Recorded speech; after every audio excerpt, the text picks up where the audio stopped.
Bonjour à chacune et à chacun d'entre vous. Alors vous le voyez inscrit là sur l'écran, le sujet qui m'a été proposé, c'est de traiter de l'innovation, de l'alimentation du futur, mais aussi de la tradition. Et puis quand on essaye de concilier les deux, ça porte un nom, en tout cas un terme marketing, c'est la rétro-innovation. Alors je vais le faire de manière assez concrète, assez imagée. Je suis parti en fait d'un paradoxe que vous connaissez tous, j'imagine, qui est celui des consommateurs, le pluriel est important, des consommateurs d'aujourd'hui, qui à la fois sont attirés par l'innovation alimentaire. On a des tas d'éléments qui nous montrent qu'il y a un intérêt, parfois une fascination pour l'alimentation de demain et les innovations qu'elle contient. Et puis en même temps, vous le savez bien, une attirance de l'autre côté, c'est-à-dire vers la tradition. On ne cesse de parler de retour aux sources, de quête de naturalité, de recherche d'authenticité de la part des consommateurs. Bon, à première vue, ça peut sembler évidemment être un paradoxe. Alors, je vous propose de voir les différents points les uns après les autres. Alors, le premier, c'est on se rend compte quand même qu'il y a un attrait, une séduction, parfois une fascination, comme je le disais, pour peut-être pas toutes les technologies, mais en tout cas certaines technologies que l'on classe parmi la food tech. Il y a eu, bien sûr, vous le savez, depuis un certain nombre d'années, un développement, un essor d'un certain nombre de technologies. Bien sûr, les technologies Internet, de la communication, de l'information, l'intelligence artificielle, on peut penser également à la géolocalisation, aux technologies qui modifient les process de fabrication des aliments ou des emballages. On peut penser à la robotique, etc. Et tout ça s'est traduit par un certain nombre d'innovations qui suscitent, de la part de nos concitoyens, peut-être pas de tous, mais en tout cas de certains, un intérêt plus ou moins marqué. On va y revenir rapidement, mais vous les connaissez, des innovations qui sont déjà en œuvre aujourd'hui, qui permettent de nouvelles pratiques d'achat. Mais pas seulement au moment de l'achat, mais également en amont et en aval, c'est-à-dire avant l'achat et après l'achat. Intérêt également pour certains produits innovants. Je pense à certains produits aliments fonctionnels qui sont mis au point par l'industrie alimentaire, ou à des emballages intelligents qui nous permettent de mieux conserver nos aliments ou d'être informés sur le moment où l'aliment sera trop altéré pour pouvoir être consommé. Bien évidemment, il y a tout le champ des objets, des ustensiles connectés, et puis le domaine des services. On parle de coaching nutritionnel, d'aide culinaire. Il y a 2 jours, une journaliste m'interrogeait sur les kits pour potager d'appartement. Il y a des gens, et elle en avait acheté elle-même, donc il y a des gens que ça intéresse, ces différentes innovations. Alors quand je parle des pratiques d'achat, et quand je vous disais, il y a aussi des modifications en amont et en aval de l'acte d'achat. Eh bien aujourd'hui, et vous le faites probablement vous-même, à des degrés divers j'imagine, mais nous pouvons facilement rechercher avec notre smartphone des informations sur les produits, sur leur composition nutritionnelle, leur teneur en pesticides, etc. Sur les fabricants, on sait que c'est une grande demande des consommateurs aujourd'hui, qui a produit, qui a fabriqué et surtout comment il l'a fait et où il l'a fait éventuellement. Ça permet de comparer les prix, bien évidemment, de recueillir les avis des autres internautes, et ça, évidemment, c'est pas vraiment une nouveauté, mais la technologie permet de recueillir énormément d'avis en un minimum de temps.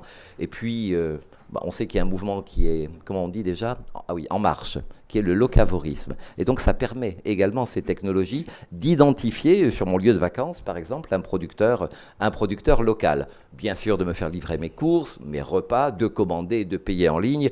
Écoutez, tout ça a l'air aujourd'hui presque banal parce qu'on est vraiment rentré dans ces dispositifs de e-commerce. Et puis voilà, c'était pour illustrer ce dont je vous parlais, qui sont les petits kits qui permettent de faire pousser dans sa cuisine, alors avec une application sur son smartphone, de ne pas oublier d'arroser le basilic, le thym et je ne sais pas, l'estragon peut-être, ou la coriandre, et puis de pouvoir doser la lumière ou de cultiver, vous voyez, sous son plan de travail dans sa cuisine, des jeunes pousses, des herbes fraîches, etc. Donc beaucoup d'exemples. Alors moi, comme je m'intéresse à l'histoire de l'alimentation, je me rappelle quand même qu'on est dans une période évidemment qui est nouvelle du point de vue des technologies qui sont inédites, mais quand même, lors des, ce qu'on a appelé les 30 Glorieuses, entre 1945 et 1973, bon, ça fait 28 ans, mais on les a appelées les 30 Glorieuses, eh bien les Français étaient déjà très réceptifs aux innovations alimentaires. Ben, il y a eu les produits, les plats cuisinés qu'on a trouvés d'abord en conserve. Et puis, vous voyez, à partir de 1962, certains ici dans la salle étaient nés, mais je ne vous demande pas de lever le doigt, hein. C'est avec le poisson à la bordelaise, le packaging n'était pas le même, mais je n'ai pas retrouvé le premier produit surgelé que les Français peuvent consommer.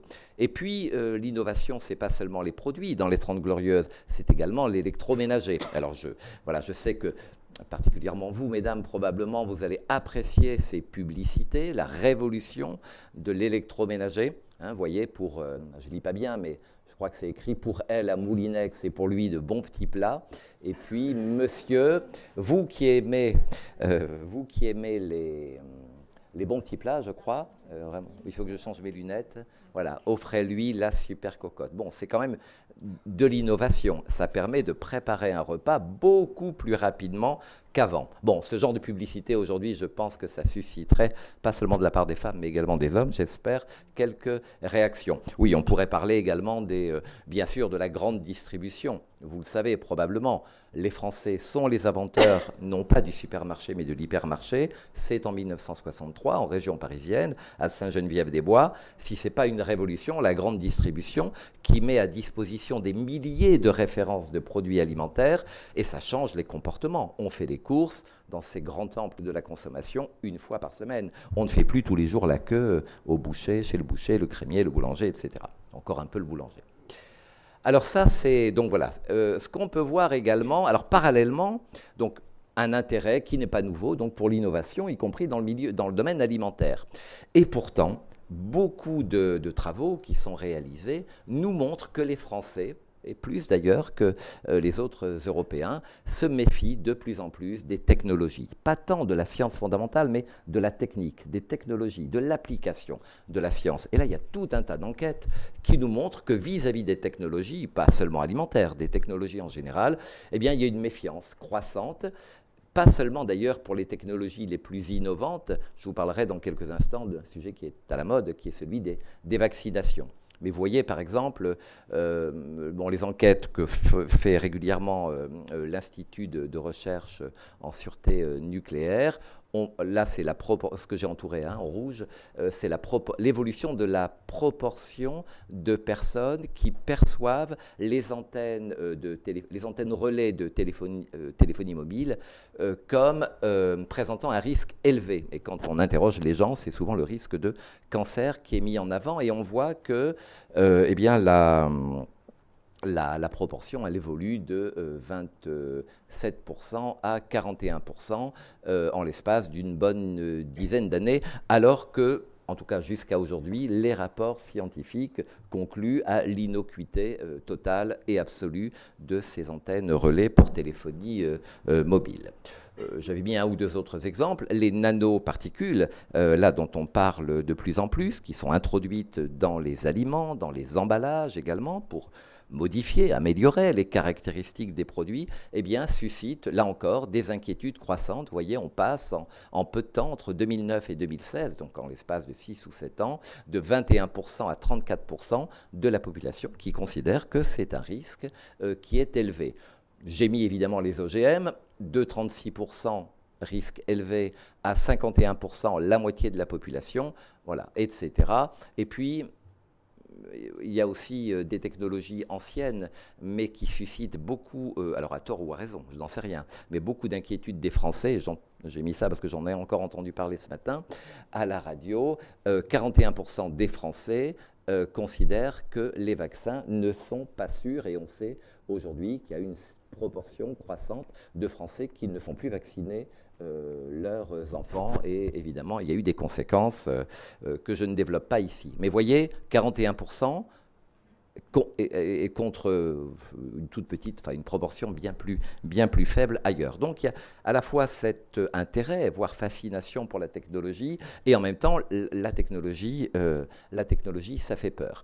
Et c'est vrai que les sociologues qui regardent ça depuis un certain nombre d'années n'arrêtent pas de nous décrire la société française comme étant une société de plus en plus inquiète, en tout cas plus que certaines sociétés dans lesquelles les conditions de vie sont bien pires qu'en France, mais il y a cette inquiétude dans la population et riscophobe, c'est-à-dire l'exigence du risque zéro, dont on sait bien ici qu'il n'est pas accessible, mais en tout cas il y a cette demande, et technophobe également. Ça c'est vraiment très clair. Ce que l'on voit par exemple sur cette question de la résistance à l'innovation, appelons-la comme ça, c'est que de plus en plus, les individus, de concitoyens ont tendance à se focaliser exclusivement sur les risques que peut présenter une innovation, mais en oubliant inconsciemment de prendre en compte les bénéfices potentiels pour la société.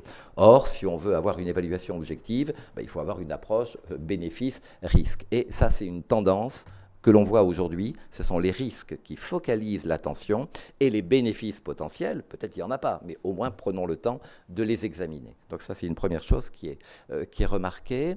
Et puis, alors ça, moi, je trouve ça extrêmement intéressant, y compris, je dirais même d'un point de vue philosophique, c'est ce renversement de la perception. Hier, et quand je dis hier, c'était il n'y a pas si longtemps, peut-être il y a 1-2 générations, c'était la nature qui était perçue comme dangereuse. On redoute les microbes de la nature qui sont meurtriers, bien évidemment. On redoute les famines, on redoute les catastrophes naturelles, comme celles qu'on vient de connaître dans les Antilles françaises. Donc c'est la nature. Et on croit dans le progrès, on croit dans la science et la technique, et on pense que la technologie, tiens, la vaccination par exemple, va être la solution justement à cette nature qui est perçue comme dangereuse. Mais vous voyez bien qu'aujourd'hui, il y a un renversement de perception, car c'est la technologie, pas toutes les technologies, pas tout le temps, ni par tout le monde, mais c'est les chiffres que je vous ai montrés il y a quelques instants, c'est la technologie qui est perçue comme le risque et la nature qui est le recours. Donc il y a parallèlement ce désir de retour à la nature parce que la nature est perçue comme, et ça me fait vraiment penser à Jean-Jacques Rousseau au XVIIIe siècle, comme pure, comme bonne, comme bienveillante, finalement comme une mère nourricière qui va prendre soin de nous. On sait que la nature, elle est bonne et elle est mauvaise, quoi. Et qu'il y a évidemment dans la nature tout un tas de poison, de danger. Mais ce qui est intéressant, c'est ce bouleversement, ce changement de perception. Alors, Gérald Brodeur, qui est sociologue qui travaille beaucoup sur ces questions, montre que cette évolution, cette montée des inquiétudes, des craintes, cette technophobie, cette riscophobie, eh bien lui, il la met en parallèle avec la décence, l'essor, le développement d'Internet et des réseaux sociaux depuis les années 2000. Et moi, j'y crois pas mal quand même. Alors évidemment, ce sont des outils absolument formidables, dont on ne se passerait pas ni les uns ni les autres, mais on sait que sur Internet et sur les réseaux sociaux, eh bien, dans l'espace public, tous les discours, toutes les opinions, tous les points de vue peuvent apparaître, donc arriver dans l'espace public massivement, mais sans aucune hiérarchisation et sans que l'internaute soit vraiment capable, parce que c'est compliqué, de faire preuve d'esprit critique. Donc on trouve de tout. On trouve les choses les plus manipulatoires, les plus mensongères, les plus fausses, et surtout, on trouve les craintes. Vous l'avez fait comme moi probablement, si vous tapez gluten sur Internet, si vous tapez lait, si vous tapez viande, ce qui va sortir en premier, c'est évidemment des discours qui sont plutôt qui sont plutôt opposés. Voilà, parce que les chercheurs, ils ont autre chose, et les profs, ils ont un peu autre chose à faire que de passer leur temps à répondre à ça. Donc c'est une vraie situation où on voit une technologie de l'information et de la communication, qui va finalement, c'est paradoxal, diffuser un discours qui peut être, bien sûr, anti-technologique. Alors, on sait que depuis... l'alimentation, dans le domaine alimentaire, que l'alimentation elle-même, vous le disiez, M. Mabusio, tout à l'heure, et l'innovation suscitent des peurs. Évidemment, quand on s'intéresse à l'histoire de l'alimentation, on sait que ces peurs, elles sont ancestrales. Lorsque les plantes américaines débarquent dans le vieux continent, la tomate, la pomme de terre, par exemple, il faut 3 siècles en France pour que les Français acceptent de les adopter. Lorsque Nicolas Appert met ses conserves au point au tout début du XIXe siècle, eh bien, les gens ne se ruent pas tous pour consommer des conserves. Ils ne veulent pas manger des cadavres en boîte. Et puis, je me souviens, Voilà, quand les premiers restos chinois qui arrivent dans la ville de province voilà, où j'ai vécu enfant, et bien évidemment, ces restos chinois, c'est une vraie innovation, et on est convaincu qu'ils servent du chat, du rat, etc., et que les burgers de McDo sont faits avec des vers de terre. Enfin, il y a des tonnes de légendes urbaines qui montrent que l'innovation, eh bien, elle fait peur, et bien sûr, particulièrement dans le domaine alimentaire, mais ça, vous le savez, parce que, encore une fois, cet aliment, on l'incorpore, on le fait pénétrer à l'intérieur de notre corps, donc mieux vaut savoir ce que l'on mange, et ce qui vient d'ailleurs, l'exotisme, est inquiétant. Alors, il y a eu des travaux de recherche qui ont été faits sur l'acceptabilité d'une innovation, qui montrent que ça dépend de la nature de l'innovation, déjà. Toutes les innovations ne suscitent pas des craintes et des inquiétudes, mais certaines, oui. Que ça dépend également, bien sûr, des caractéristiques du sujet, de l'âge des personnes. Les personnes plus jeunes, d'une manière générale, sont moins réticentes à l'innovation. Ça dépend du sexe également, du genre, de la catégorie socio-professionnelle, où là, au contraire, on voit plutôt les personnes qui refusent de vacciner leurs enfants en France, aux États-Unis, ce sont des CSP++, et des gens plutôt jeunes. Ce ne sont pas du tout des gens qui ne sont pas informés, qui sont pauvres, qui n'ont pas les moyens, etc. Donc, on a des choses assez nettes aussi de ce côté-là. Évidemment, il faut tenir compte des caractéristiques perçues du risque. Bon, et là, il y a tout un tas de travaux qui ont été faits là-dessus, je ne vais pas rentrer dans le détail, et aussi des représentations, ce que l'individu a dans la tête, comment il se représente l'innovation alimentaire, déjà comment il se représente l'alimentation. Voilà, donc oui, j'évoquais ça, c'est les travaux bien connus, déjà anciens, vous voyez, ils ont 30 ans déjà, de Paul Slovich, qui étudiait la perception des risques technologiques et qui montrait que la perception d'une technologie était d'autant plus négative que le risque de cette technologie était un risque qui n'était pas visible, qui était inconnu, qui était différé. Voilà, les pesticides, ça fait davantage peur parce que si je fais des conserves à la maison, parce que si je rate mes conserves, je peux tomber malade dès le lendemain, ou le jour même peut-être, si je les mange, mes conserves ratées, alors que les OGM ou les produits phytosanitaires, les effets sont à long terme, sont différés. Bon, je ne rentre pas dans le détail, mais voyez, on a des éléments qui peuvent permettre, dans une certaine mesure, de prédire l'acceptabilité ou le rejet d'une innovation. Alors, j'en viens à la partie, ce goût des Français, qui est quand même assez marqué, je trouve, pour la tradition, pour l'authenticité, pour le terroir, pour les cuisines régionales, pour les produits fermiers, artisanaux. Ce n'est pas un intérêt nouveau, en même temps, là encore. Comme tout à l'heure, je vous parlais des 30 Glorieuses avec l'intérêt pour l'innovation, mais quand même, dès le début des années 90, donc il y a une bonne, bientôt 30 ans, on voit qu'il y a cet intérêt, ce retour à la tradition, qui va d'ailleurs être très vite capté par certains acteurs agroalimentaires qui vont, vous voyez par exemple les yaourts la laitière qui sont délicieux, mais c'est un produit industriel fabriqué dans des usines hyper modernes et robotisées, mais le type ou la fille qui a trouvé ça, je trouve que c'est un vrai truc de génie d'avoir associé ça au célèbre tableau de Vermeer, la laitière, qui nous donne une impression de paix, de sérénité, de tradition, de savoir-faire ancestral, de tout. Voilà, moi j'entends la vache meugler derrière la fenêtre. Voilà, des marques également du distributeur, vous voyez, Reflet de France, etc. L'écriture de ma grand-mère, elle avait une écriture comme ça, effectivement. Donc on va jouer sur des termes évocateurs, jadis, le terroir et tout, et ça fonctionne. Je discutais avec des représentants de Carrefour qui me disent, mais ça vraiment, Reflet de France, on a vraiment eu du flair, parce que ça marche vraiment très bien. Et ça continue de marcher. Mais il n'y a pas que les produits des industriels qui vont s'insérer dans cette dimension tradition, authenticité, terroir. Il y a les variétés anciennes, par exemple, qui reviennent au goût du jour. Alors, parfois, c'est des pseudo-variétés anciennes. Il y a les légumes que l'on qualifie d'oubliés, vous savez bien, les rutabagas, les topinambours, les panais, je ne sais quoi. Bien sûr, les aliments bio qui ont une image de tradition, forcément. Les superfruits. Il y a les produits traditionnels que j'adore, du style la baguette de campagne. Ça me fait toujours rigoler parce qu'il n'y a pas de produit moins traditionnel et plus citadin que la baguette. Il y a plein de versions sur l'histoire de la baguette. Il y en a une qui me plaît bien, je la raconte en 5 secondes, pas plus, promis, qui montre que la baguette n'est pas une baguette, elle ne peut pas être de campagne.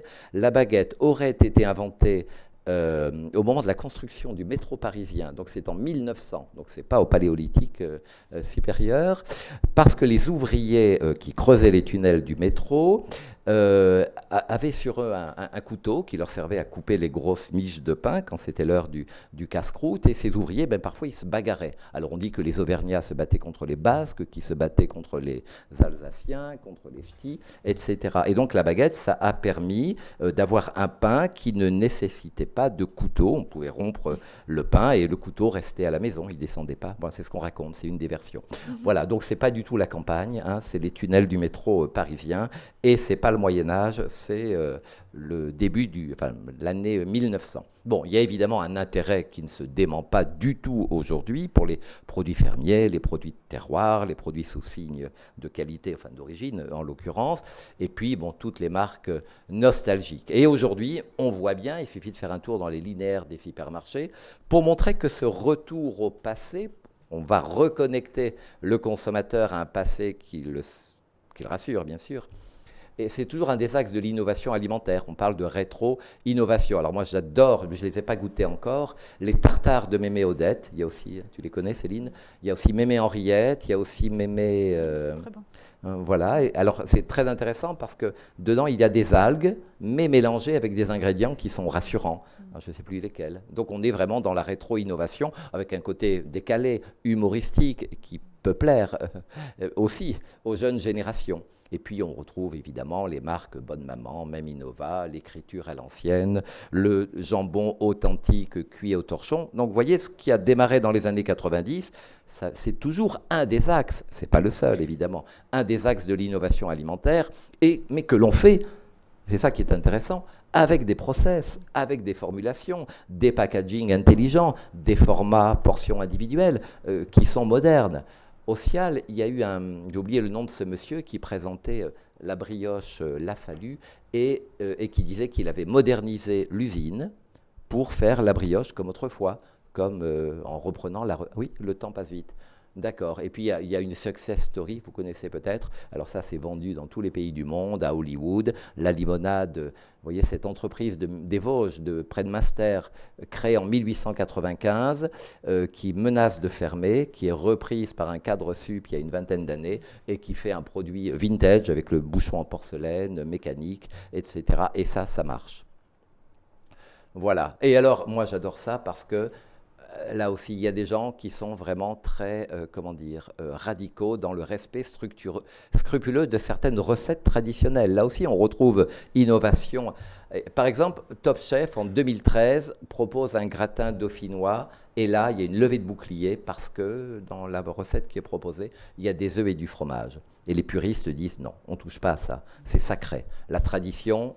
le vrai gratin dauphinois. Bon, il n'y a pas qu'en France, il y a nos voisins italiens. Là, il y a eu la Carbonara Gate, c'était en 2016, où là, il y a eu un site français qui a passé naïvement une vidéo d'une recette de carbonara.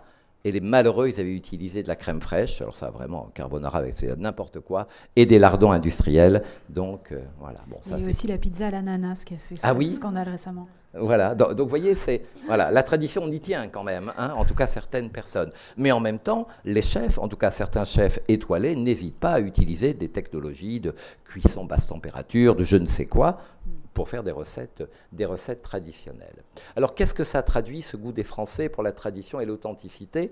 Bien sûr, on a l'habitude de dire, ce n'est pas la seule explication, mais qui est quand même, ça participe de ce besoin de réassurance, de retrouver des repères face à un monde qui est, en tout cas qui est perçu comme instable, etc. Et donc tout ça, c'est un peu, vous voyez, les nouvelles attentes, les attentes émergentes du consommateur, la tradition, l'authenticité, mais aussi le naturel pour partie, le local, la proximité humaine. Bien sûr, ça participe de ce besoin de réassurance, en partie. Donc on a bien cette coexistence entre d'un côté l'attirance, de l'autre côté la méfiance vis-à-vis de la nouveauté. Mais enfin, ça, c'est pas nouveau. Vous avez tous entendu parler, j'imagine, de cet invariant anthropologique qu'on appelle le paradoxe de l'omnivore. Nous sommes à la fois néophiles, attirés par l'innovation alimentaire, par la nouveauté alimentaire, parce que, étant omnivores, nous devons varier notre alimentation, et donc c'est un besoin vital, biologique, cette diversité alimentaire qui fait que nous sommes spontanément attirés par la nouveauté, et en même temps on a intérêt à se méfier de la nouveauté, c'est ce qu'on appelle la néophobie, car l'aliment nouveau, évidemment, il peut potentiellement être dangereux pour moi. Donc vous voyez, ce tiraillement innovation, tradition, il est carrément anthropologique. Pour terminer, on peut concilier, on en a donné quelques exemples, la tradition et l'innovation, donc ce qu'on peut appeler la rétro-innovation. Alors, ça peut marcher, mais ça ne marche pas, à mon avis, dans tous les cas. Il me semble, mais c'est une analyse très simple que je fais là, que l'innovation a des chances d'être adoptée, les innovations de l'alimentation du futur, si elles correspondent à minima aux représentations qu'ont les mangeurs de l'innovation, de l'aliment, à leurs attentes, à leurs besoins.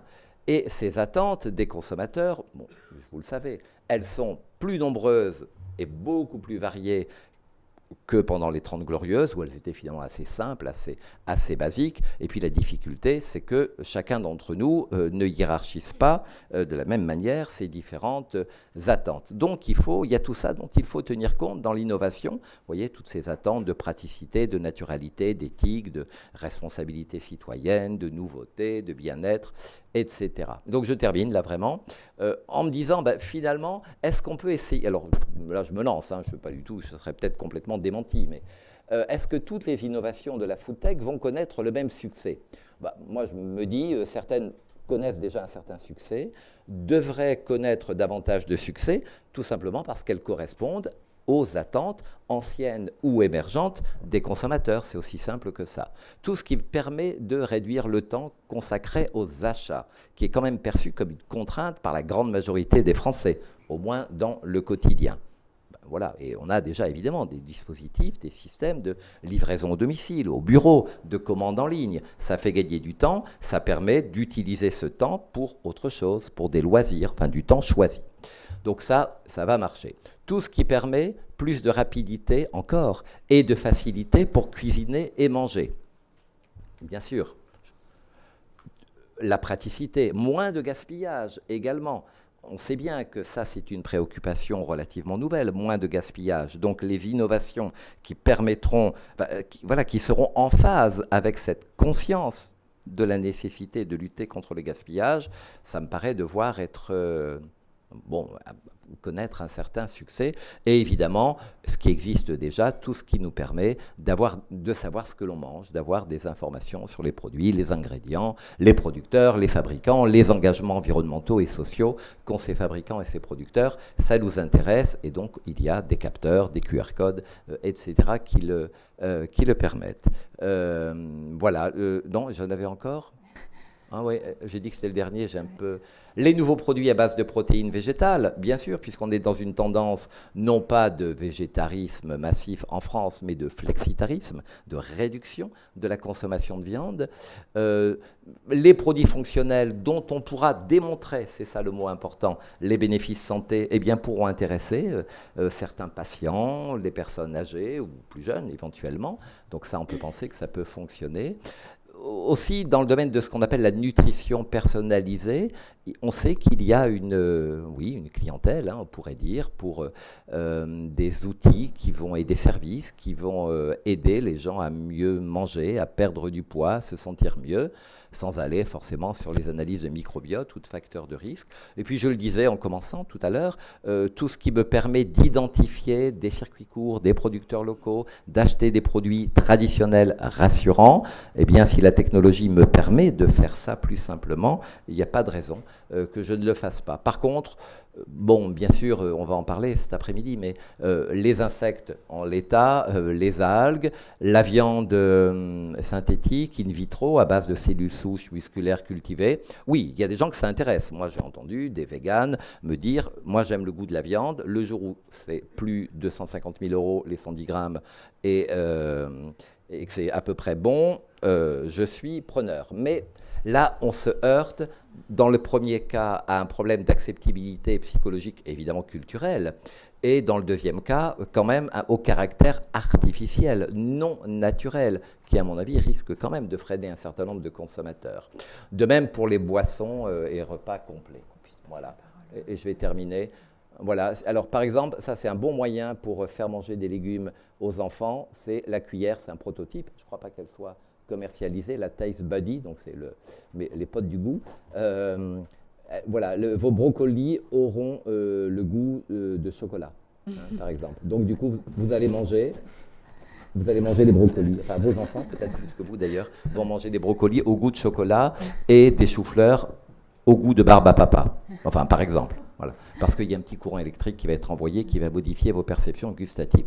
Bon, est-ce que ça va fonctionner dans notre culture alimentaire française? J'en doute, car en tout cas pour le moment, le plaisir sensoriel et la convivialité, le partage, c'est quand même encore des piliers, des fondamentaux de ce qu'on continue d'appeler le modèle alimentaire français. Donc je suis un petit peu sceptique sur ce type d'innovation, au moins à court terme.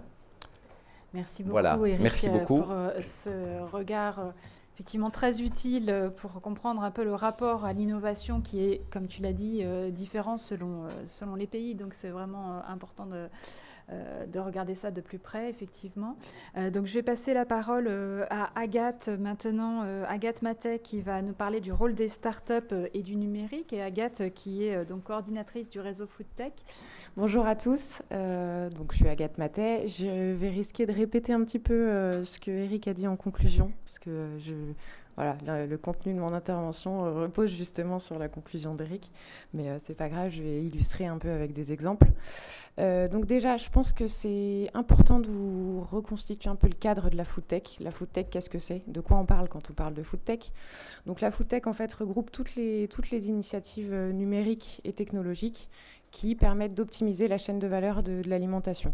Donc ça va du coup de la production de l'agriculture à la transformation alimentaire, à la distribution et à la consommation finale. Donc ça regroupe le big data, l'impression 3D, l'intelligence artificielle, les drones, les objets connectés, les applications mobiles, voilà, tout ce qui regroupe le numérique et les technologies. Et plus largement, l'innovation, parce que quand on parle de nouvelles protéines, de nouveaux produits, c'est pas forcément technologique, donc c'est plus largement l'innovation dans l'agroalimentaire. Les enjeux de la Foodtech, répondre à une recherche d'authenticité, le plaisir gustatif, la diversité des goûts et des territoires. C'est l'optimisation des productions agricoles et de la gestion des exploitations. Réinventer les modes de distribution, donc les services de livraison à domicile, les packaging. Développer la cuisine personnalisée, Éric en a parlé, voire la cuisine qui soigne. Donc ajuster en fait son alimentation en fonction de ses besoins nutritionnels. Garantir la qualité, la traçabilité des aliments et la sécurité, bien entendu. Améliorer l'empreinte environnementale. Développer les ferments et protéines du futur, donc on en parlera tout à l'heure, et ouvrir le marché de l'alimentation fonctionnelle, donc liée aux pathologies, aux allergies et donc à la nutrition santé. Quand on rentre plus précisément dans l'apport du numérique et des startups dans l'agroalimentaire, le premier élément, c'est la personnalisation. Donc effectivement, Éric en a parlé. Chaque individu aujourd'hui peut composer et adapter son alimentation à ses goûts, à ses humeurs, à ses contraintes, que ce soit professionnelles ou familiales, à sa santé. Aujourd'hui, les outils digitaux permettent d'analyser les données des achats et des usages du consommateur et d'ajuster en fait en temps réel, quasiment en temps réel, leur offre en fonction des besoins de chacun, des besoins individuels, et d'augmenter du coup la satisfaction du consommateur. Donc par exemple, vous voyez les startups phares, Qualito ou Yuka, permettent de choisir ses produits ou d'avoir des informations nutritionnelles sur les produits avec un système d'application, de scan, Phare, c'est même avec de la réalité augmentée. Alantaya, par exemple, elle propose des recettes et menus adaptés à son profil nutritionnel, à ses allergies, à ses pathologies.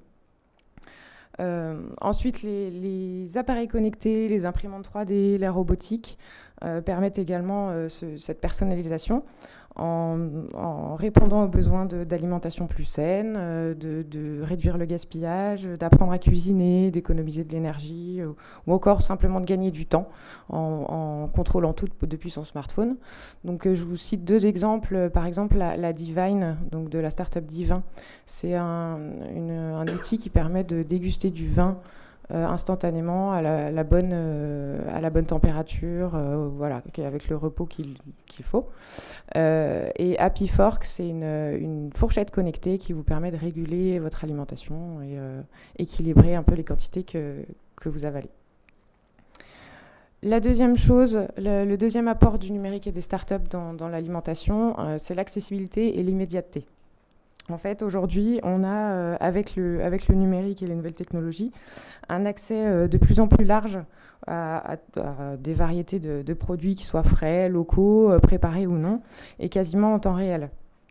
Donc aujourd'hui, les marketplaces, les fermes urbaines, des startups de delivery ou de full stack, c'est-à-dire qui gèrent toute la chaîne de la production à la livraison, permettent de réduire le temps d'accès à la fraîcheur et à l'authenticité.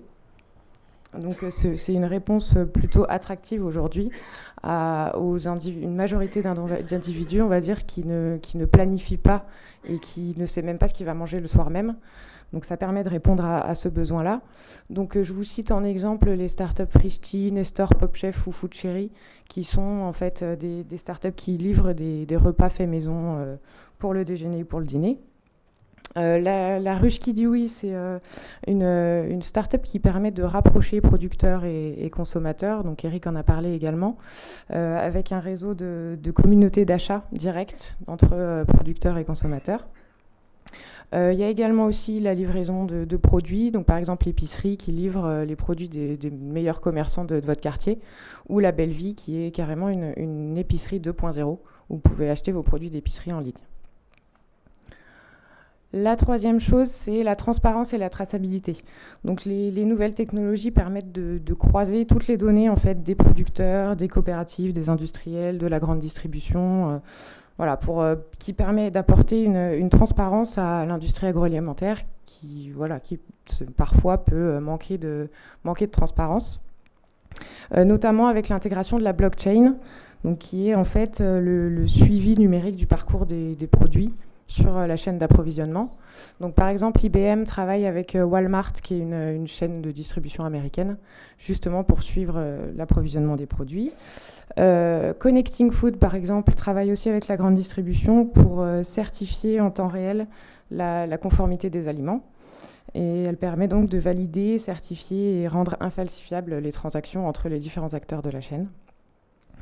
Les capteurs, la communication sans fil, les nouvelles technologies telles que le capteur NIMA, qui est un capteur de gluten, que vous mettez un peu de votre aliment dans le capteur, ça vous dit s'il y a de la présence de gluten ou pas, permettent aussi de tracer les produits individuellement, de connaître leur origine, leur mode de fabrication, les validations qualité qu'elles ont subies. Donc tout ça dans un objectif d'une alimentation plus saine, plus traçable, de nature à rassurer le consommateur. Ensuite, le retour du naturel et le développement des protéines alternatives. Donc, j'ai fait une seule diapo sur cette partie-là, où en fait, le bio et le naturel, ça répond aux inquiétudes des consommateurs face aux composants qui sont ajoutés aux produits, mais que le consommateur ne connaît pas forcément. Donc, tous les quelque chose et autres produits additifs. Donc le bio et le naturel répond à cette problématique-là. Et puis l'augmentation des besoins alimentaires dans le monde et puis l'incidence des changements climatiques sur les capacités de production pousse à développer de nouvelles protéines et des substituts pertinents, on va dire. Donc soit les protéines végétales, donc légumineuses, céréales, soit les produits à base d'insectes, soit à base de micro-algues. Donc ce sont des protéines à haut potentiel nutritif qui reproduisent aussi les saveurs et les textures connues. Donc en exemple, je vous ai cité Algama qui lance son produit The Good Spoon, qui est une mayonnaise sans œufs à base de micro-algues, ou encore Gemini's qui fait des barres protéinées et des biscuits apéritifs à base d'insectes, ou encore Ici et Là qui fait des steaks et boulettes à base de légumineuses. Ensuite, le numérique et certaines startups apportent aussi une maîtrise des risques, une gestion des ressources et de l'anti-gaspillage. Donc les technologies permettent de maîtriser les risques, notamment agricoles, Les objets connectés permettent un accès à une grande quantité de données quasiment en temps réel, encore une fois, sur les exploitations agricoles. Et ça permet du coup à l'exploitant de mieux allouer ses ressources.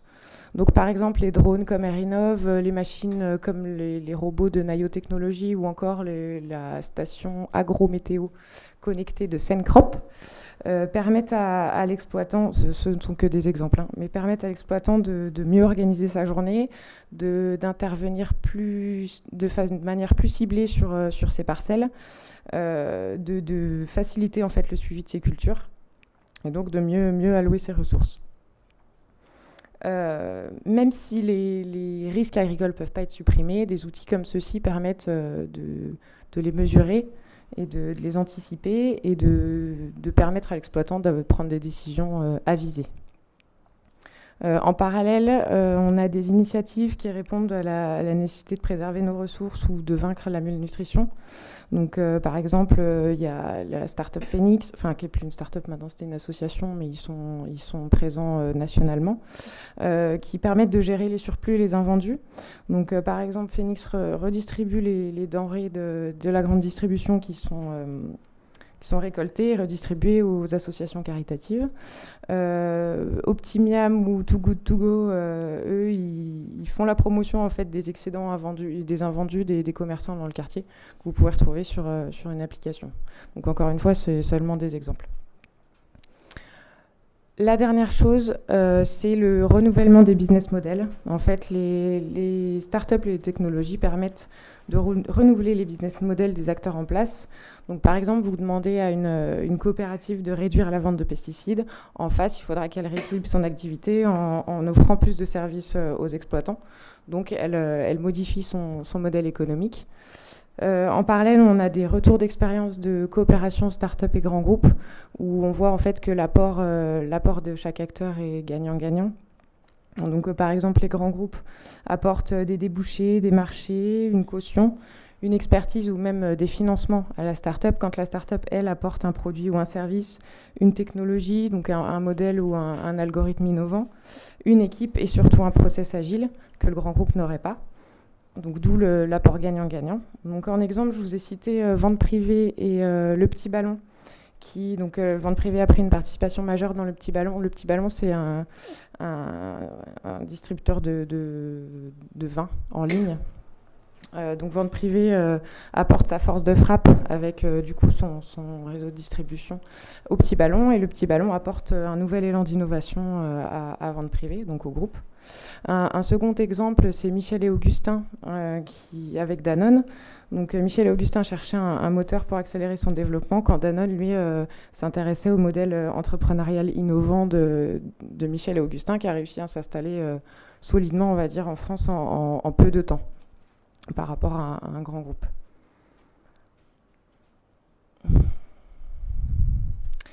Donc voilà sur l'apport en fait du numérique et des startups. Donc là, je vais vous refaire un petit point sur la foodtech en France et puis sur l'initiative foodtech dans le cadre du réseau French Tech. Donc la foodtech en fait est née d'un constat. Donc l'investissement dans les startups foodtech dans le monde sont en plein essor. À titre d'exemple, donc il y a près de 6 milliards de dollars qui ont été investis dans le monde en capital dans des startups, dont 1,4 milliard en Europe, donc qui représente 25% des investissements, soit autant qu'entre 2000 et 2014. Donc en un an, on a investi autant qu'en 14 ans.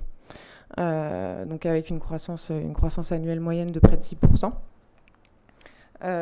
Mais en France, on a de quoi, on a les arguments pour faire émerger des startups de la foodtech, mais les investissements représentent moins de 3% des investissements mondiaux. Les projets français ont été financés à moins de 3%.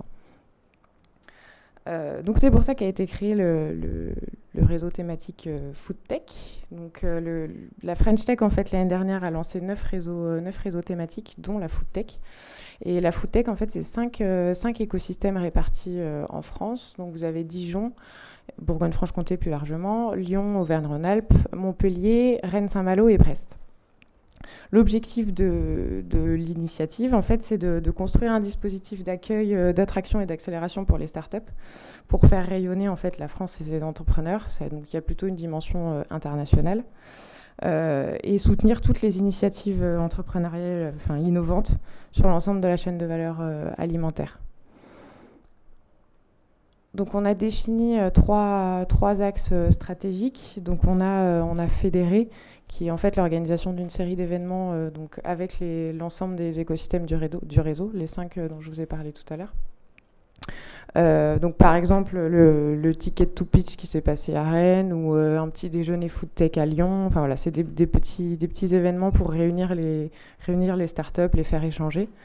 Et puis un autre événement donc on organise à Dijon. Je me sens plus concernée parce que je m'occupe de l'écosystème Dijon-Bourgogne-Franche-Comté début novembre, donc pour présenter toutes ces innovations et toujours pareil, se faire rencontrer les acteurs de l'écosystème. Ensuite, on a accéléré, qui est en fait de promouvoir les startups, les spécificités et l'attractivité de l'écosystème, et puis faire connaître tous les dispositifs d'incubation, d'accélération qui existent pour les startups. Donc, par exemple, les villages by CA, Accélérize, qui est un programme d'accélération, SMAG à Montpellier, Eat Valley aussi. Voilà, c'est tous les programmes qui existent pour accompagner les startups. Et puis enfin, rayonner, donc réaliser un argumentaire de promotion de l'écosystème plutôt à l'international, identifier des intervenants français dans des conférences à l'international, et donc fédérer la présence française, avoir un argumentaire un petit peu sur l'écosystème de start-up food tech français. Voilà. Merci Agathe, et puis merci d'avoir bien respecté le temps, ce qui permet de faire un petit équilibre entre les deux intervenants. Du coup, Florence, je me tourne vers toi. Est-ce qu'on a le temps quand même un peu, quelques questions? Est-ce que je peux en lancer une et puis bien sûr laisser à la salle la possibilité d'en poser. J'avais envie de rebondir tout de suite sur ce que vient de nous présenter Agathe, qui était, je pense, un bon panorama d'exemples de tout ce qu'on peut trouver dans différents domaines. On voit qu'il y a vraiment ce foisonnement qui part un petit peu dans tous les sens. Est-ce que, en plus, avec en prenant un regard international, on pourrait dire est-ce qu'il y a une spécificité en France, un domaine à l'intérieur de tout ça dans lequel on est un petit peu mieux placé que les autres, on est un petit peu à la pointe, ou est-ce qu'on a mis aussi plus d'investissement dans un domaine en particulier, dans les différentes catégories que tu as présentées? Pas spécialement, je dirais plutôt sur... en fait, on est un pays agricole à la base, donc sur tout ce qui est amont de la chaîne, sur la partie agriculture. Plutôt ag-tech. Plutôt ag-tech. On a une spécificité dans notre pays. Après, sur le reste de la chaîne, un peu moins, parce que tout ce qui est delivery, c'est beaucoup aux États-Unis, ou même en Europe. Les startups comme Deliveroo sont... Il y a beaucoup de MeToo, c'est-à-dire de copies un peu de ce qui peut se faire exactement. Ailleurs, et qu'on essaye de développer en France. Mais est-ce qu'il y a des choses qui sont vraiment... qui sont nées en France comme idée? Bon, Algama. Oui, pour certaines, oui, sur les protéines alternatives, effectivement, Algama est français et s'étend aux États-Unis. On en a quelques-unes comme ça des pépites. Des pépites. Par rapport au niveau international, on n'a pas encore de pépites, on va dire, valorisées à plusieurs milliards d'euros. Mais ça va venir. On n'a pas de licorne. Voilà, c'est ça. On n'a pas encore de licorne. On a des pépites, on n'a pas encore de licorne. C'est ça. C'est 1 milliard, je crois. C'est ça, exactement. Ouais. Mais j'ai laissé la parole à la salle, si vous voulez bien. Alors, il y a un micro, voilà là, il faut bien l'approcher, puis si vous pouvez vous présenter avant de poser la question. Après, sachant que vous avez encore des conférences, ensuite des tables rondes sur les insectes, sur les algues et sur le digital, donc on pourra approfondir ces questions-là. Là, on avait plus un panorama, une introduction pour mettre un petit peu dans le bain. Ah, une question ici. Oui, bonjour, Pierre-Richard de l'agence Incorporisano. On n'a pas du tout parlé des grandes entreprises, donc je voudrais savoir comment vous expliquez que les grandes entreprises n'innovent plus du tout, a priori, enfin visiblement, puisqu'on a... voilà, que se passe-t-il? Où sont les chercheurs? Agathe, non, il y a quand même des choses à répondre là. Si, les grandes entreprises continuent d'innover. C'est vrai que là, c'était pas l'objet de mon intervention où je me suis focalisée, on va dire, sur les startups. C'est pour ça que j'ai pas abordé les grandes entreprises. Mais disons qu'on en parle moins. C'est peut-être moins on communique moins sur les innovations. Il y a peut-être encore un peu de secret, surtout dans l'agroalimentaire. il y a peut-être des témoignages d'innovateurs industriels dans la salle. D'entreprises. Moi, ce que je peux vous dire très rapidement, c'est que, non, c'est en partie faux, mais c'est vrai que c'est récent, ça fait à peu près 2-3 ans qu'il y a une prise de conscience de la part des grands groupes qui ne peuvent pas justement rester sans rien faire par rapport à cette effervescence de start-up. Et à partir de là, ils ont plusieurs stratégies possibles qui sont soit le rachat de start-up, soit le fait de créer des fonds d'investissement. Alors, ça a commencé beaucoup aux États-Unis, mais ça aussi se développe en France maintenant, donc des fonds d'investissement parfois collectifs à plusieurs entreprises. Et bien sûr, et puis également de créer des incubateurs ou de travailler en open innovation avec des startups. Donc c'est une manière un peu externaliser l'innovation, mais pas seulement. Enfin, c'est plus vraiment partenariat avec des frontières entre grands groupes et startups qui commencent un peu à s'effacer. Donc je pense qu'on va voir arriver très prochainement des produits issus de ces partenariats. Je pense que aussi dans ce qui va être présenté peut-être par Seb, c'est un exemple de système en Open Innovation, avec l'Open Food System, mais il y a beaucoup d'autres exemples de grands groupes qui sont très innovants aujourd'hui. Merci. Oui, question ici.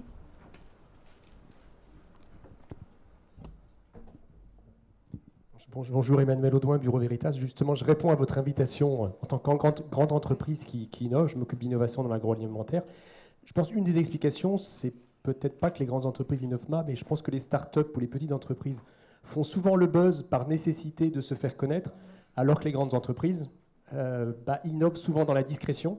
Par exemple, sur la blockchain, on fait également des choses sur la blockchain avant de communiquer lorsque le produit est vraiment abouti avec des premiers clients. Donc ça peut être l'une des explications à votre question. Tout à fait. On enchaîne ou on prend encore une question, Florence? On peut encore en prendre une. Ah, il y en avait une ici. Voilà, je vois. Ouais. Bonjour. Moi, justement, je voulais savoir, en tant que start-up, développe un logiciel d'aide à la formulation et à l'innovation de produits justement industriels. Je voulais savoir combien de temps mettait un groupe industriel à innover et surtout, qu'est-ce que ça voulait dire l'innovation dans leur langage à eux. Bon, voilà, on va faire un nouveau colloque. Je ne sais pas si Agathe répond. C'est une question très large. Hein. C'est une question large et en plus, je ne suis pas grand groupe, donc je ne vais pas pouvoir répondre à leur place. Ça dépend des entreprises, oui, c'est vrai. Ils n'ont pas tous le même niveau, on va dire, d'innovation. Honnêtement, je ne saurais pas vous répondre sur le temps d'innovation pour un grand groupe. Oui, c'est très variable. Et la définition de l'innovation L'innovation, oui. ça pose la question. Qu'est-ce que c'est que l'innovation ? Oui, moi je pense qu'une innovation, c'est quand ça marche finalement, au bout du compte. Hein, c'est quand quand c'est nouveau et que ça marche. Non, on dit classiquement que ça peut être un nouveau produit, un nouveau service, ça peut être aussi l'innovation packaging, de management, d'organisation, de process. Exactement. Enfin, il y a toute une typologie d'innovation. C'est pas seulement un nouveau produit qu'on n'a jamais vu avant. Ça peut être effectivement beaucoup plus large. Et puis on a vu qu'on peut faire du neuf avec du vieux dans la rétro-innovation. Oui. On innove, mais finalement en reprenant des choses anciennes. Oui.